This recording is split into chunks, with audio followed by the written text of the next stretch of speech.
药片吃完了，这个药壳纸你先不要扔，把这个牛奶倒进药壳纸里面，塞进冰箱冻一冻，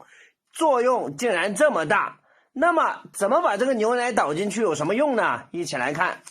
首先你就比方说像这种胶囊药片过期了，或者说我们吃完了，我们把它全部揭掉，它会有一个一个的这样子的小孔，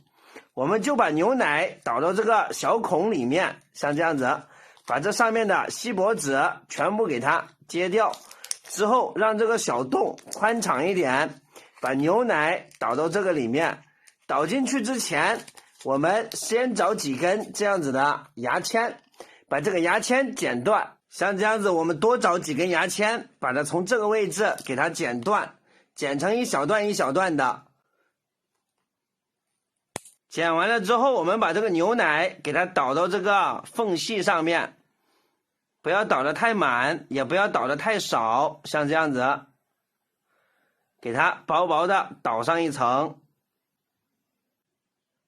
倒完了之后，我们把剪下来的这个小牙签给它泡在这个牛奶上面。这个东西我们做一个微型的冰棒出来，夏天天气非常热，小孩子吃雪糕吃多了容易拉肚子，这样子冻在冰箱里面都能做出来小型的雪糕，